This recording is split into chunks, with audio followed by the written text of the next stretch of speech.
Hello there. If you know me, you probably know me that I like absolutely fucking adore camcorders, like these pieces of shit.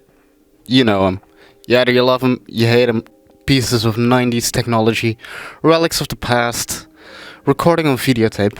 I absolutely love camcorders. There's just a little bit of a problem with them. They're old. They're like really old. They record in like 4:3 aspect ratio. And since nowadays we use 16:9, so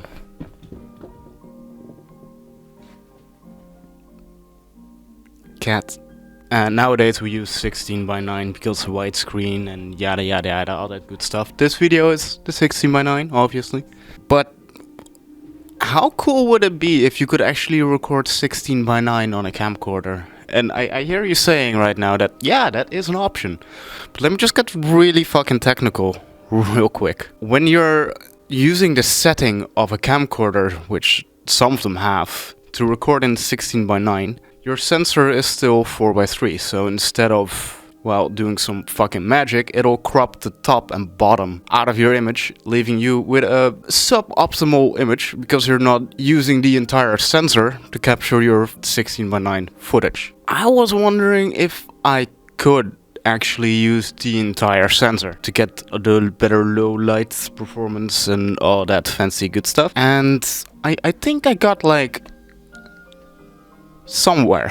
Okay, so the problem, I don't know if I've ever fucking said that yet. So anamorphic lenses basically just squeeze the image coming into the sensor so you can get a wider image than without using an anamorphic lens. Does that make sense? No? Okay, then go to Wikipedia and look up how anamorphic lenses work, because I'm not here to explain all of that. Problem with anamorphic lenses is that are usually made for cinema cameras and not made for like consumer camcorders with like a 37mm filter thread. They're also heavy as balls. The fucking lens that this piece of glass, it's like thick and heavy, came from, that was a projector lens, and the only reason I have it is because they are cheap. They're like basically the cheapest anamorphic lenses you can get. Yeah, no one is really doing that anymore, I guess, so these are relatively cheap and available online, and I got a couple examples. Alright, let's just start with like the smallest one I was able to find for Mark 1. This is eine Rattenauer optische Werke DDA Rektimaskop 48 times. I'm not German. This is a tiny one. Usually the other ones are like big and heavy. You also have them in like different squeeze ratios. The regular ones are like 2 times squeezed. I would like to get a 1.7 one. It's a bit less extreme of a squeeze, but they're harder to come by. I can see you thinking, this does not exactly quite fit on a camcorder. I was saying that before. So I got a solution on this. I don't know if it's actually a good solution, but like, hear me out. I present to you the pure jank that is the Mark 1. I don't know how to explain this one. Basically, I was thinking if I just get like the giant thing in the front, the giant circly thing. That's a telescope holder. The idea with this being that I could just clamp in one of the lenses and record. Obviously, it's a bit too wide, so I made some tiny little wooden inserts so I can actually fit the goddamn lenses. But you can see it has like a little bit of a problem. I mean, a few problems. Mainly that the mount for the lens cannot move at all. So we're basically stuck with this camera, because the other cameras don't actually have the lens on the exact same location. So that could be fixed. But Mark 1 just kind of ended there. If the tape deck of the camera wasn't broken. Luckily, I already had like a little thing that would help with that. Pink thing on the back of it that contains a power bank, S-video to HDMI converter. Basically, its solution being is that you slap this trashy pink thing on the back. That contains an S-video to HDMI converter and a power bank. And it goes to a Ninja blade on the top that records from SSD. So We got a nice little tapeless setup. It's definitely not like a proper tapeless setup, but it's reasonably good enough for this kind of use case, I guess. Obviously, this rig still fucking sucks. It's bulky. You can only like shoot like this, and the side handle has a tendency to do that. And when you tilt it a little bit too much to the left, the anamorphic lens might just also take a hard turn to the left, which isn't great. But I'll show you guys like a little bit of a clip. But I can show you guys like some footage I took with like this setup, and you can be the judge of yourself. So this is a video 8 camera recording an S-video output that's being converted to HDMI on Atmos Ninja Blade.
Rocking back and forth, but like you kind of need to zoom in a little bit, else you're gonna get like the lens edges on there. Wow. I wasn't built for that one. Yeah, but you can get vignette. Yo, the lens edges are cool though.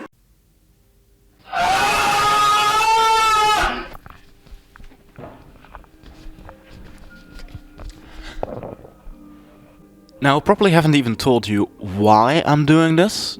Main reason is to get like the full resolution out of the sensor, but mostly it's just to see if I can actually do it and on a budget. So another part of this challenge is to actually get all the parts secondhand and not actually buy dedicated equipment to make this work, except for obviously the lenses. Well, at least not buy any new equipment to make this work. Everything has to be done with like secondhand stuff or whatever. So whatever parts and things you got lying around. That's the plan, I guess. Jesus Christ.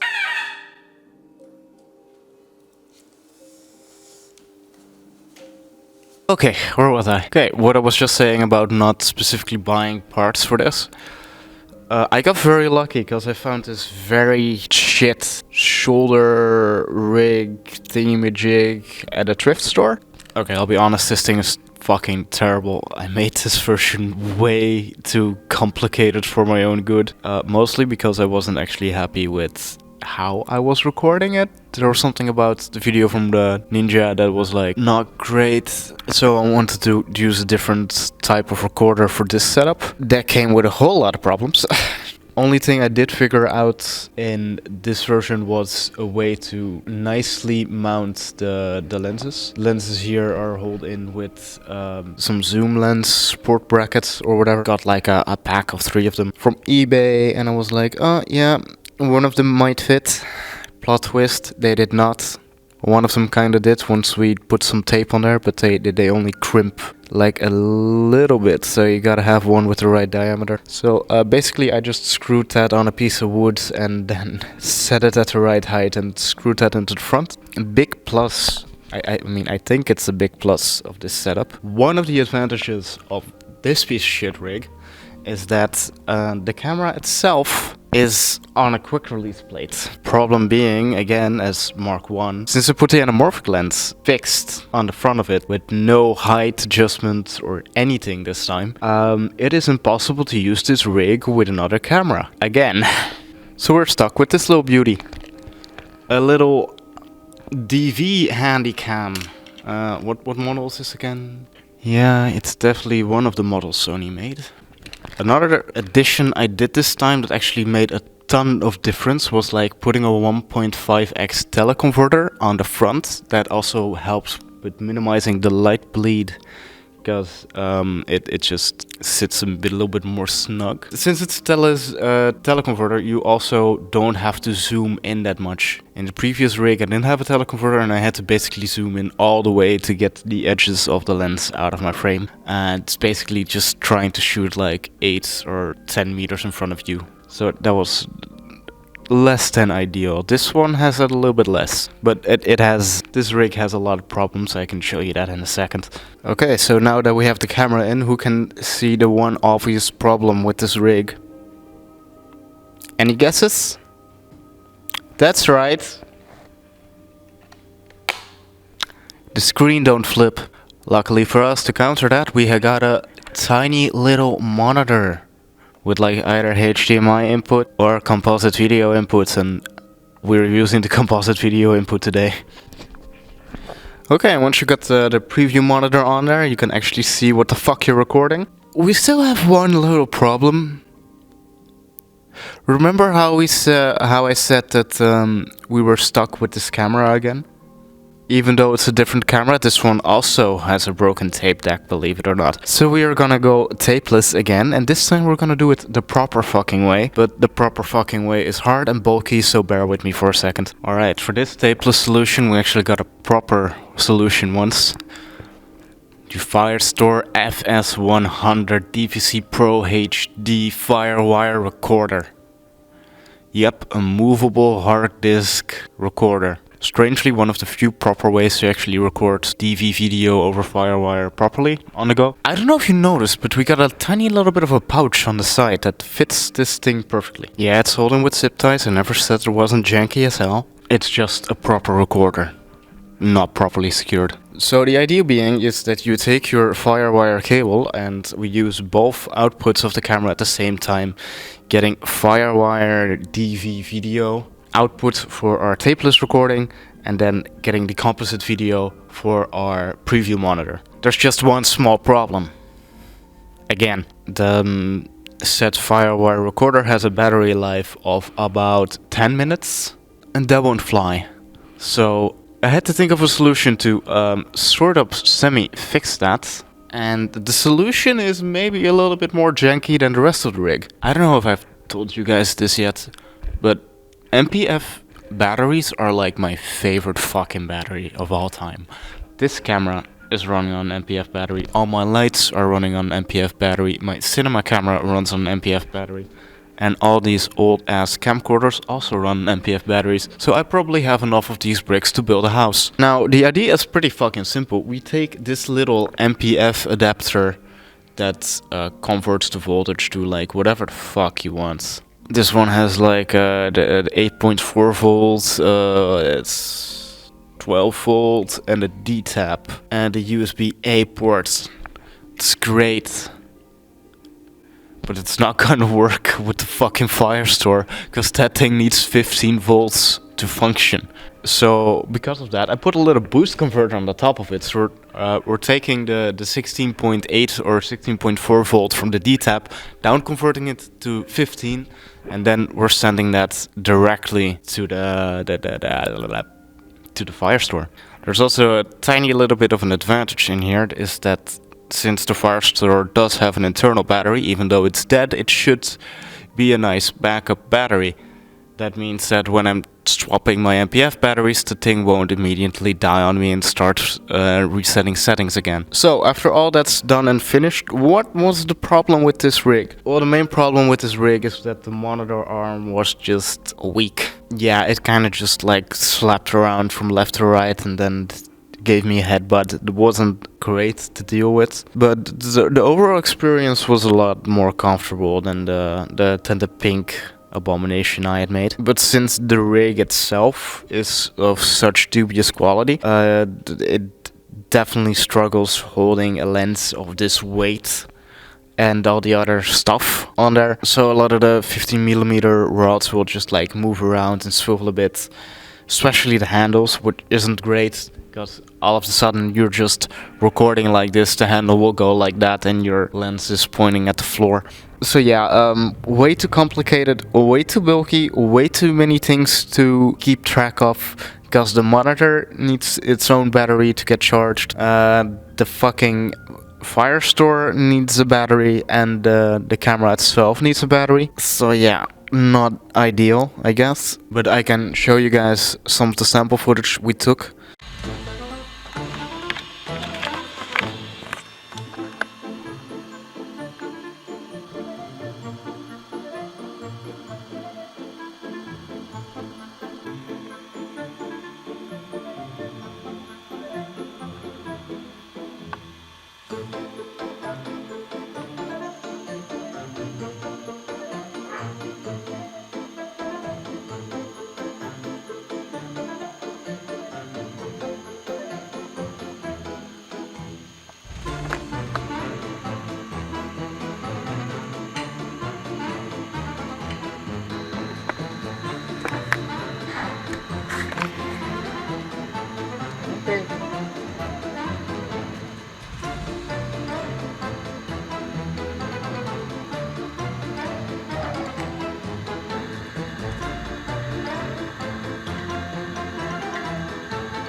I'll be honest, I'm not actually that big of a fan. I'm more fan of the footage of the first version of Mark 1 instead of this one, and I think it's mostly because it's DV instead of like Video 8. Video 8 has a very nice softness I like, and it's great for analog horror, but this is just a bit too digital, too sharp.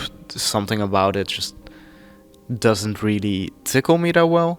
I thought it was gonna be better, but it's not, and since I'm not able to swap this camera out with like an analog camera, this is kinda how it is. Of course, I could choose to take the analog video output and just put the Atomos Ninja Blade on here and record that analog like that, but then I would have to put all the converters and power banks from that setup on here. Even though that would mean I could remove the Firestore and the preview monitor. I might actually try that someday, not today. But after all of this, I think Mark III finally hit a home run with being exactly what I wanted from an Anamorphic Video 8 camera rig. And let me just show you that real quick. Remember what I was saying about anamorphic lenses? Yeah, those were like for really big projectors, either like IMAX, 70mm, 35mm, whatever, it doesn't matter. Smaller ones are also available, but they're like pricey as hell. Except apparently for this one. Okay, apparently this one is made for like a smaller film format, maybe 8mm, maybe 16mm, but it's this specific lens, the Suncor Anamorphic 16. And there's like different versions of Anamorphic 16s. You got like the F, the C, D even, but it's different price points. This was one of the cheapest, if not the cheapest lens I was able to find. This is the main part of the Mark III rig. The ultimate version to get anamorphic video on a goddamn camcorder that records on tape. So I'm gonna just show you how I did that. Okay, you got your Suncor anamorphic lens. This is relatively cheap for what you're getting. Then you get your step down rings or whatever. Of course it won't fit to any of the normal threads, so I just put some electrical tape on the side, and then we're gonna do the final finishing touch of what we need to do. Okay, so you grab your fucking camcorder, eh? Just put battery in there, yada yada, just turn on. Yep, do. Then you take your fucking ring and you put it on the 37mm front thing, yada yada. Once you've screwed your filter thread or your step down rings on the front, you want to hold your lens in front of it and you want to check that you're orientated the right way. So what you want to make sure is that that circle is as much as an oval as you can get it. Doesn't need to be like this, doesn't need to be like this, it needs to be like that. Alright? Perfect. This is where it's gonna get a little bit sketchy. And with a little bit of like a lot. You just hold your lens here.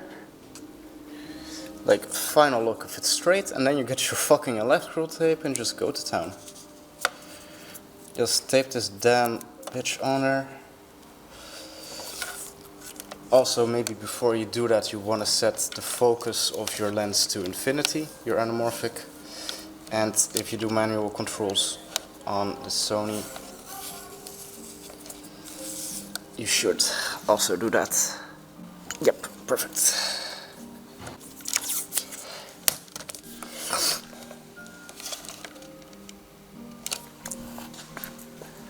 Alright.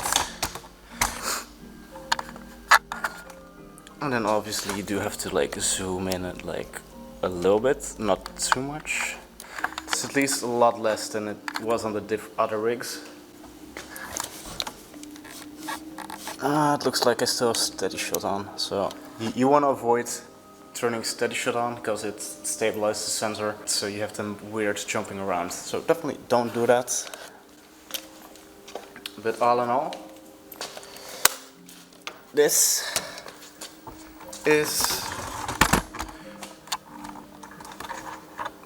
basically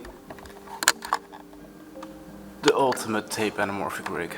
Oh no, hippie. You wanna say hi to the people again?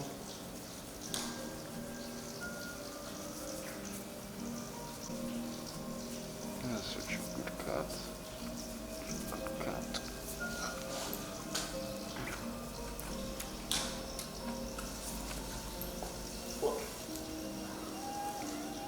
Yeah. Yeah.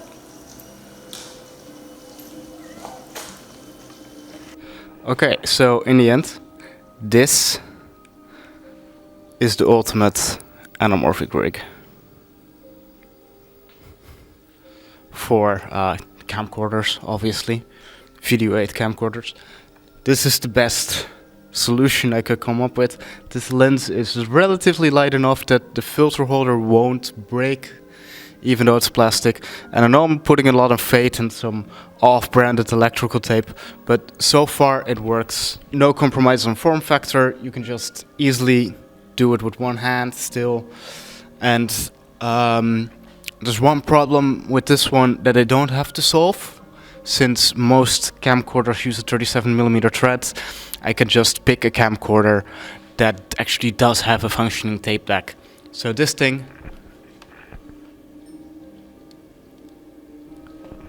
is just beautiful. And I'll show you some of the sample footage, and then I'll show you all the footage of all the 3 versions after each other, so you can pick your favorite, I guess. And just so to say, I did actually go back to a normal high 8 videotape this time. Thanks so much for watching. Hope you learned something incredibly stupid and useless in this video. Alright, have a good night.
crazy.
Schizophrenics don't hear voices. They see distorted hands or lips as mental images that tell them what to do. Minced jasmine rice, blend spinach, cilantro, 1 shallot, and garlic acid, 6 minutes, and salt.